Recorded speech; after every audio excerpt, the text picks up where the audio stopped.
Fermez les yeux une seconde. Sentez que vous êtes conscient de ce que vous entendez, de votre respiration, de cette petite tension dans les épaules ou de cette sensation de bien-être qui vous habite. Maintenant, posez-vous cette question. D'où vient cette conscience? Est-ce votre cerveau qui l'a créée? Ou est-elle à l'origine de votre cerveau? La réponse va vous surprendre et surtout, elle va changer votre façon de voir votre vie. Et si tout partait de la conscience? Depuis Descartes, on nous a appris que je pense, donc je suis. Le cerveau produit la conscience. La matière, votre corps, vient en premier et la conscience après. Résultat, on croit que la conscience est un produit du cerveau, comme la bile est un produit du foie. On croit aussi que quand on meurt, la conscience disparaît, puisque le cerveau s'arrête. Mais il y a un problème.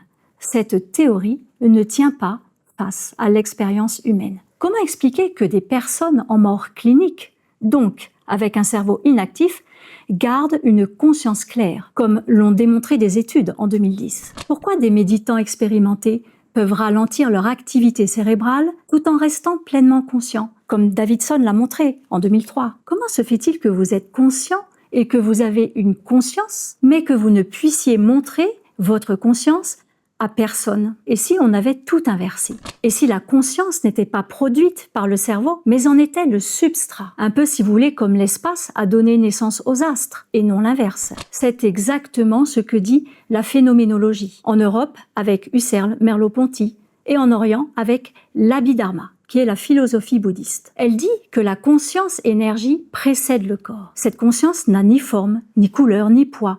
On ne peut pas la peser sur une balance. Cette conscience est sans début, ni fin, comme l'infini en mathématiques. Elle est ce qui permet à votre corps d'exister, et pas l'inverse. Votre corps est comme une vague, visible, mesurable, avec un début et une fin. Votre conscience est comme un océan infini, source de la vague. Vous ne me croyez pas?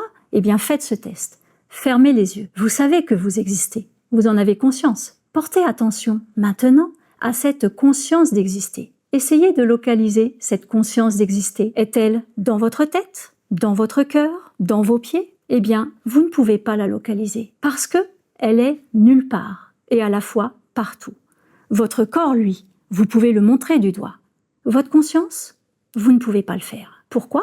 Parce qu'elle n'est pas un objet matériel, mais elle vous permet d'appréhender tous les objets matériels. Vous ne pouvez pas maîtriser ce qui se passe dans votre cerveau. Mais vous pouvez maîtriser ce qui se passe dans votre conscience. Si la conscience précède le corps, ça veut dire que vous n'êtes pas vos pensées.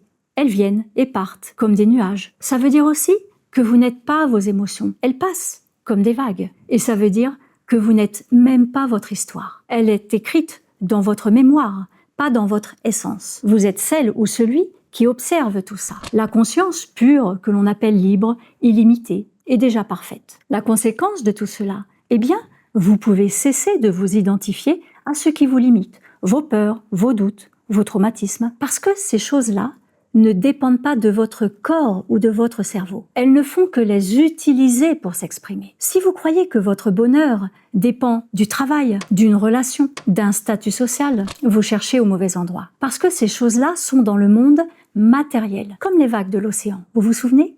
Mais vous êtes l'océan. Par exemple, une personne qui se sent perdue dans sa vie va vouloir changer de travail, de partenaire, de ville, mais quand elle le fait, le malaise persiste. Pourquoi? Parce qu'elle cherche une solution matérielle à un problème conscientiel. La vraie question n'est pas quel métier, quelle ville, quelle relation me rendra heureux, mais comment puis-je me reconnecter à ma conscience profondément pour que ma vie s'aligne naturellement. En réquiologie, on ne vous parle pas de développement personnel, mais on vous aide à expérimenter directement votre conscience pour que vous puissiez la discipliner. Comment? En arrêtant de fuir. Par exemple, le toucher méditatif des séances vous ramène à l'instant présent, là où la conscience se révèle dans toutes ses capacités. Cela vous permet de dissocier le moi de vos pensées, émotions. Vous observez vos doutes, vos peurs, mais sans vous identifier à eux. Et puis, vous pouvez laisser votre corps s'aligner.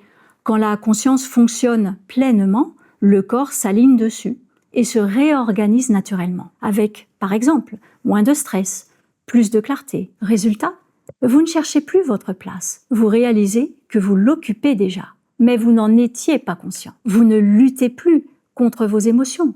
Vous les observez, vous les laissez passer, comme des nuages dans le ciel. Votre vie s'aligne, non pas parce que vous forcez les choses, mais parce que vous êtes enfin vous-même. En Occident, les neurosciences commencent à rattraper la phénoménologie. Même la science occidentale admet aujourd'hui que la conscience ne peut pas être réduite à l'activité cérébrale. Et cela depuis 2012. Le cerveau filtre la conscience, mais il ne la crée pas. Il a été démontré que des patients avec des lésions cérébrales graves gardent une conscience intacte, lors d'études par exemple sur les états végétatifs. Et puis, l'expérience de la conscience pure est mesurable. Chez les méditants avancés, on observe une activation du cortex préfrontal, qui est la partie de la clarté, de la présence. On observe aussi une désactivation du réseau du moi, moins d'ego, plus d'unité. On observe des ondes gamma liées à la conscience élargie. Cela est la preuve que la conscience n'est pas produite par le cerveau, mais qu'elle l'utilise. Un peu, si vous voulez, comme un musicien utilise un piano, mais le musicien n'est pas le piano. La rékiologie est une pratique validée par l'expérience et la science. Notre approche repose sur la phénoménologie dont je viens de vous parler, c'est-à-dire que votre vécu est la porte d'entrée. Elle repose aussi sur les neurosciences, on mesure les changements comme le rythme cardiaque, les ondes cérébrales. Et puis, elle inclut 20 ans de pratique clinique où des milliers de personnes ont vécu cette reconnexion à elles-mêmes. Concrètement, ça donne quoi?